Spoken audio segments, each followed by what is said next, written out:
जसं आपण म्हणतो की वारी एक लाखो लोकांचं एक शहर चालत असतं पांडुरंगाकडे, तर अजून एक वारकरी आपल्याला भेटलेत ज्यांची सेवा ही वेगळ्या प्रकारची आहे. जरा हे इस्त्रीचं दुकान आहे यांचं. नमस्कार मामा. हा नमस्कार. आपलं नाव सांगा. माझं नाव रामकिसन दुधारी, गालफाडे, तालुका जिल्हा बीड. बीडचे आहेत का? हा.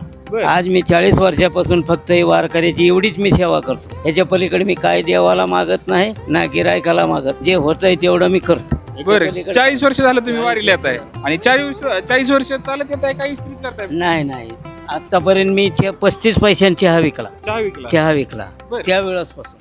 बरं. तर त्यावेळेस माझी एवढी मुलं होती. ते आता माझ्या मुलाचंच वय झालं 40-45. बरं. ती बी आणि खाईत बरोबरच. हा का? पण तेव्हापासून जसं मी वारीला लागलो तेव्हापासून मी आजपर्यंत पांडुरंगाने मला एक इंजेक्शन सुद्धा दिलं नाही. पांडुरंगाने एक इंजेक्शन सुद्धा नाही आजपर्यंत. 74 वय चालू आहे. तुमचा प्रवास एकदम अगदी उगा माझा सुखी चालला. याच्या पलीकडे काय. आणि मी पांडुरंगाला काय मागत नाही. तुमचा रेग्युलर व्यवसाय हा रेग्युलर व्यवसाय म्हणजे घरी व्यवसाय हा नाही घरी नाही. घरी बी असतो. बर. पण एवढा कंटिन्यू नाही. बर. पण फक्त वारीमध्ये आवर्जून वारीला म्हणलं की मग मी लोकांचं कर्ज काढून येणार पण वारीच करणार. या वारीमध्ये असे बरीच लोक आपल्याला भेटतात जे म्हणजे आपल्या प्रत्येकाच्या सेवेचा प्रकार वेगळा आहे.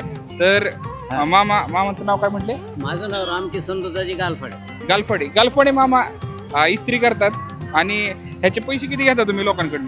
ह्याचे पैसे मी घेतो आतापर्यंत 20 रुपये घेतो. 20 रुपये ड्रेसला 20 हो. रुपये स्वस्त आहे की मग. आमच्याकडे महाग आहे ह्याच्यापेक्षा. हे आणाय पाहिजे होते येताना कपडे. तर वारी हे शहर असते आणि या शहरात जगण्यासाठी प्रत्येकाला प्रत्येक गोष्ट लागते.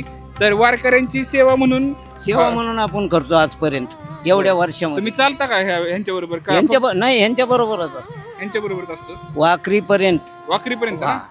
ती चालत आता का तुम्ही हे करता? नाही चालत जाता. चालत आणि हे पण हे बी सगळं वारी पण होते आणि सेवा पण. फक्त वारीच करायची. हो. छान वाटलं आम्हाला तुम्हाला भेटून. मग तुमची जेवायची वगैरे आलो काय आम्ही संध्याकाळी पंक्ती असते तिथे. कधी अडचण नाही आली तुम्हाला? नाही आजपर्यंत नाही कधी. एवढ्या वर्षात नाही. तुम्ही कोणत्या स्पेसिफिक दिंडीत वगैरे नाही जात? नाही मी आहे भंडाऱ्या डोंगरावरच्या दिंडीमध्ये मी असतात. 1200 माणसाची दिंडी आहे. त्याच्यामध्ये मी असतो. पण तसं काय नाही की दिंडीतच नाही तसं काय नाही. कुठं बी आपला धंदा करायचा. त्यांच्या अडचणी आहेत ते आपल्या भागवीत चालायचं. चांगले.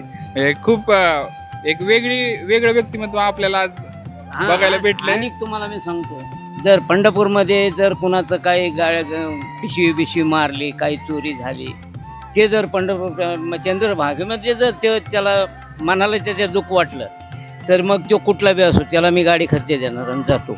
पण पांडुरंगाला शिव्या देऊ नको. चोरानं चोरी केली, पांडुरंगाने काय नाही केलं. तर हे होते बीडचे गालफाडे काका. यांचा व्यवसाय आहे इस्त्रीचा.